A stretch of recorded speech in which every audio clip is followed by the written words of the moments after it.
Letter 18 by Charles Lamb. Dec. 10th, 1796.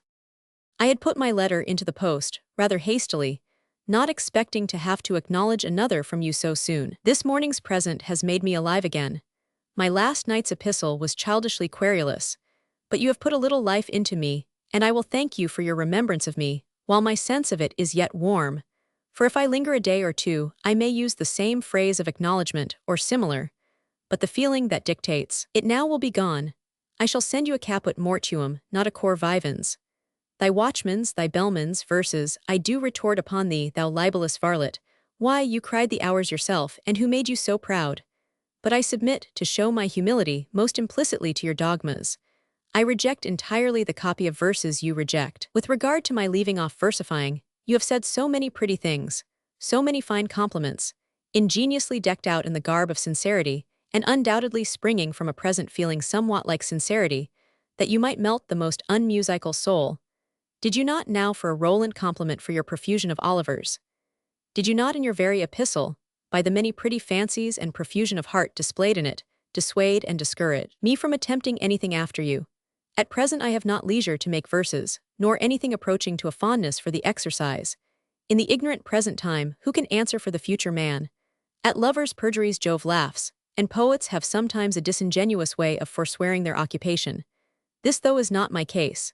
The tender cast of soul, sombered with melancholy and subsiding recollections, is favorable to the sonnet or the elegy, but from the sainted growing woof, the teasing troubles keep aloof. The music of poesy may charm for a while the importunate teasing cares of life, but the teased and troubled man is not in a disposition to make that music. You sent me some very sweet lines relative to Burns, but it was at a time when, in my highly agitated and perhaps distorted state of mind, I thought it a duty to read him hastily and burn 'em. I burned all my own verses, all my book of extracts from Beaumont and Fletcher and 1,000 sources. I burned a little journal of my foolish passion which I had a long time kept. Noting ere they passed away the little lines of yesterday. I almost burned all your letters. I did as bad. I lent 'em to a friend to keep out of my brother's sight, should he come and make inquisition into our papers. For much as he dwelt upon your conversation while you were among us, and delighted to be with you, it has been his fashion ever since to depreciate and cry you down. You were the cause of my madness, you and your damned foolish sensibility and melancholy, and he lamented with a true brotherly feeling that we ever met, even as the sober citizen, when his son went astray upon the mountains of Parnassus, is said to have cursed wit and poetry and Pope. I quote wrong, but no matter. These letters I lent to a friend to be out of the way for a season, but I have claimed them in vain and shall not cease to regret their loss.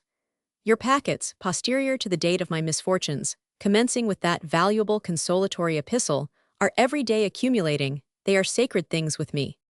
Publish your Burns when and how you like, it will be new to me. My memory of it is very confused, and tainted with unpleasant associations. Burns was the god of my idolatry, as Bowles of yours.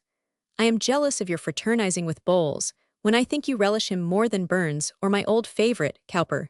But you conciliate matters when you talk of the divine chit-chat of the latter. By the expression I see you thoroughly relish him. I love Mrs. Coleridge for her excuses an hundredfold more dearly than if she heaped line upon line.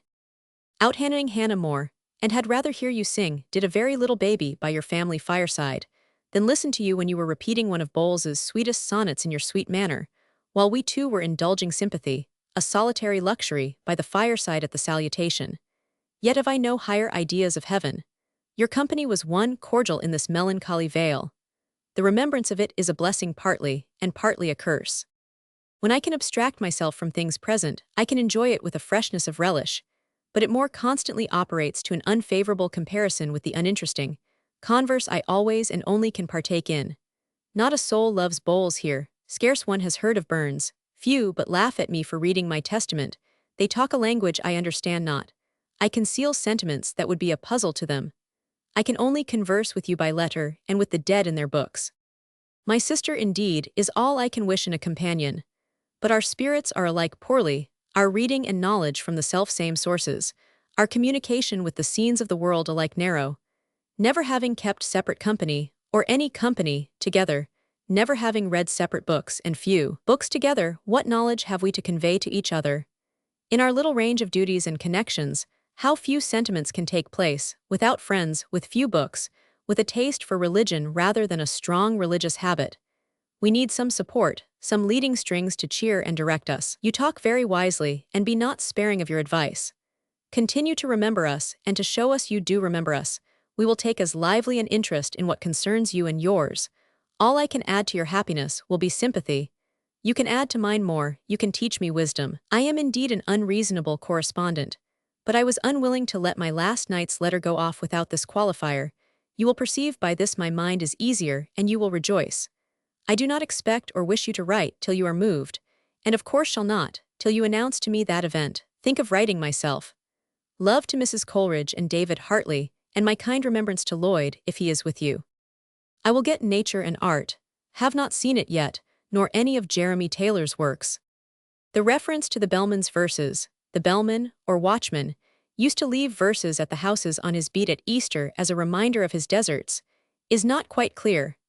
Lamb evidently had submitted for the new volume some lines which Coleridge would not pass, possibly the poem in letter number 16. Coleridge some time before had sent to Lamb the very sweet lines relative to Burns, under the title, "To a friend who had declared his intention of writing no more poetry." Did a very little baby. In the appendix to Vol. I of the 1847 edition of the Beog. Lit. Sarah Coleridge writes, concerning children and domestic evenings, did a very little babby make a very great noise, is the first line of a nursery song, in which Mr. Coleridge recorded some of his experience on this recondite subject. The song has disappeared. Nature and Art was Mrs. Inchbald's story, published in 1796. Lamb later became an enthusiast for Jeremy Taylor.